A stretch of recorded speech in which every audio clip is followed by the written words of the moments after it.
सवाल यह है कि निम्नलिखित के मान ज्ञात करना है, यानी कि find the value of the following. पहला और दूसरा जो सवाल है, ये दोनों सवाल का आपको वैल्यू ज्ञात करना है, जो हम आपको पहले भी इस तरह के प्रश्न जो है पहले आपको बता ही दिए थे, फिर भी एक बार यहाँ पर प्रश्न है तो इसको देखते हैं। सबसे पहले आपको बताना होगा कि इसमें कॉस इनवर्स कॉस 13π/6 है, ये कॉस से कॉस कटेगा या नहीं कटेगा, ये कटेगा या नहीं कटेगा, ये पहले आप लोग को पता होना चाहिए। और ये कब, जब इसके रेंज में होना चाहिए। तो रेंज में कितना होता है आपको पता होना चाहिए, थोड़ा सा लिख के बताते हैं। कॉस इनवर्स x का रेंज आपको याद होना चाहिए, 0 से लेके पाई होता है, यानी 0 से 180 डिग्री तक होता है, ठीक है। और अगर इसके बीच में है तो कॉस से कॉस काट देते हैं, और अगर न है तो नहीं काटते हैं। पहले पता कर लीजिए आखिर कितना है। तो देखिए 13 गुने पाई का मान 180 और बटा में 6, और ये काटिएगा तो 30 बार में कटेगा, 33 या 39, यानी कि 390 डिग्री आएगा। तो सोच सकते हैं ये 180 डिग्री तक होता ही है और ये 390 आ गया, इसका मतलब रेंज में नहीं है, तो इसको आप नहीं काट सकते हैं। तो इसके लिए आपको करना क्या होगा, इसका ट्रिक बताए थे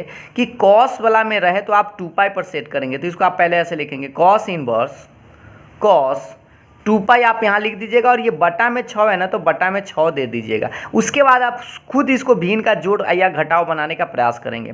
6 दूनी 12, लेकिन 12 लाना यहाँ 13, तो आपको फिक्स है कि प्लस करना होगा कितना, 1 पाई, क्योंकि 6 दूना 12 और 1 जोड़ेंगे तो 13 पाई आ जाएगा। अब आप थोड़ा सा याद कीजिए, आपको एक और बात याद होगा यहाँ पे, ACTS ये वाला घर।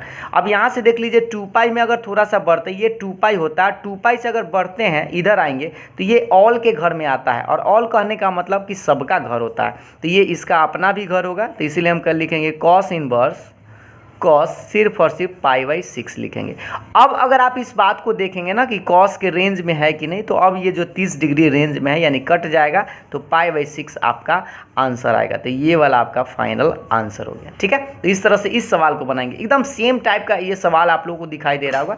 इस सवाल को कैसे बनाते हैं देखिएगा। tan का पहले रेंज पता कर लीजिए। तो tan का रेंज आपको याद होना चाहिए -π/2 से लेके +π/2 तक होता है। तो ये रेंज में नहीं है, क्योंकि देख लीजिए 30 बार में कटेगा तो 7 या 21 210 डिग्री आ जाएगा। तो 210 डिग्री तो रेंज में है नहीं, इसीलिए हम क्या करेंगे, इसको काटेंगे नहीं, इसको रेंज में लाना होगा। यानी ऐसे लिखेंगे tan इनवर्स tan पाई और बटा में 6 दे दीजिए, 6 एकम 6, लाना 7 है तो आपको 1 पाई जोड़ना पड़ेगा, इस तरह से, ठीक है। उसके बाद आप देख सकते हैं tan इनवर्स, tan 180 में से थोड़ा बढ़ेंगे, तो जैसे हम यहाँ पर अभी आपको बताए थे ये पाई है, पाई से थोड़ा सा बढ़ते हैं तो इधर आएंगे तो tan के घर में, अपना घर में आएंगे तो tan π/6 ही निकलेगा। tan से tan कट जाएगा, π/6 आपका आंसर आएगा। तो इस तरह से दोनों सवाल आप बड़ी आसानी से समझ गए होंगे, ठीक है। तो अगले सवाल पर हम लोग चलते हैं।